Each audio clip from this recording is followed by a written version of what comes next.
వాళ్ళ మహనీయుల త్యాగాలను స్మరించుకోవాల్సిన అవసరం ఉంది. వాళ్ళ త్యాగాలను తెరమరుగు కాకుండా చూడాల్సిన బాధ్యత ఉంది. ఇన్ని సంవత్సరాలు ఈ దేశాన్ని పాలించినటువంటి కాంగ్రెస్ పార్టీ, బాబాసాహెబ్ అంబేద్కర్ గారు ఒక గొప్ప మనసుతో, ఒక గొప్ప ఆలోచనతో, మహోన్నతంగా ఒక గొప్ప రాజ్యాంగాన్ని అందించినటువంటి మహనీయుడు బాబాసాహెబ్ అంబేద్కర్ గారు.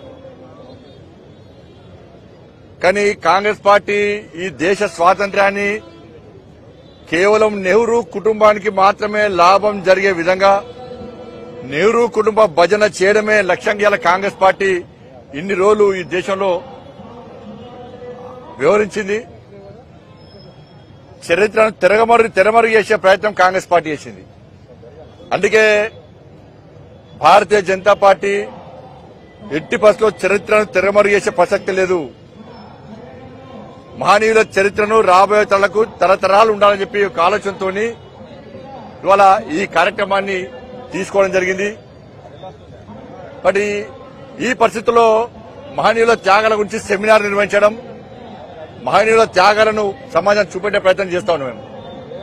కానీ కాంగ్రెస్ పార్టీ ఏ రోజు కూడా ఎటువంటి కార్యక్రమం నిర్వహించలే. ఈ దేశాన్ని వర్గాల పేరుతోని, మతాల పేరుతోని, ప్రాంతాల పేరుతోని ఈ దేశాన్ని చీల్చింది కాంగ్రెస్ పార్టీ. మైనార్టీ సంతుష్టీకరణ విధానం అవలంబిస్తూ చీల్చింది కాంగ్రెస్ పార్టీ.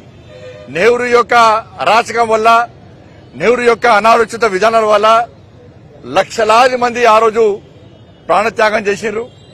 కోట్లాది మంది నిరాశ్రులయ్యారు. దానికి కారణం నెహ్రూ యొక్క అనాలోచిత విధానాలు. కానీ బాబాసాహెబ్ అంబేద్కర్ స్ఫూర్తిగా తీసుకుని ఈ దేశంలో నరేంద్ర మోడీ గారి పాలన కొనసాగుతున్నది. దానికి నిలువెత్తు నిదర్శనం 370 ఆర్టికల్ రద్దు. ఇలా జమ్మూ కాశ్మీర్ భారతదేశంలో అంతర్భాగం అని చెప్పి కాంగ్రెస్ పార్టీ భావించకపోవడం వల్లనే 370 ఆర్టికల్ ఇన్ని రోజులు కాంగ్రెస్ పార్టీ రద్దు చేయలే.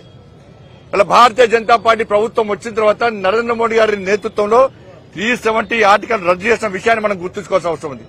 అరే బంగ్లాదేశ్ లో అంత దారుణ మారణ జరుగుతుంటే రాహుల్ గాంధీ అనే వ్యక్తి ఇంతవరకు మాట్లాడతలేడు. రాహుల్ గాంధీ మాట్లాడే భాష ఏంటంటే శ్యామ్ పిట్రోడా అమెరికా భాష, అంకుల్ శ్యామ్ పిట్రోడా భాష, అమెరికా భాష రాహుల్ గాంధీ మాట్లాడుతుంది. వాళ్ళ చైనా ఏది వద్దంటే రాహుల్ గాంధీ అది పాటిస్తాడు. వద్దన్న దాన్ని రాహుల్ గాంధీ, చైనా ఏది చెప్తే రాహుల్ గాంధీ దాన్ని మాత్రమే పాటిస్తాడు. చైనా విధానాలను, చైనా ఆదేశాలను పాటించే వ్యక్తి రాహుల్ గాంధీ. కాబట్టి ఇటువంటి పరిస్థితుల్లో జాతీయ పతాకాన్ని సగౌరవంగా ప్రతి ఇంటి మీద ఎగిరేయాలి. మన భారత జాతి యొక్క ఐక్యతను ప్రదర్శించాలి. భారతీయులు అందరము ఒక్కటైనటువంటి విధానాన్ని, ఒక నినాదాన్ని ప్రపంచానికి చూపాలని చెప్పి ఒక ఆలోచనతో ఈరోజు ఈ కార్యక్రమాన్ని నిర్వహిస్తా ఉన్నాం.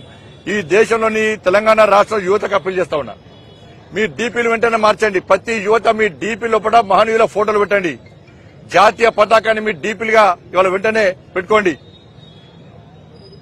ప్రతి ఒక్క యువకుడు 15th ఆగస్టు రోజు ప్రతి భారతీయుడు కూడా మీ ఇంటిపైన మువ్వన్నల జెండా ఎగిరేయండి.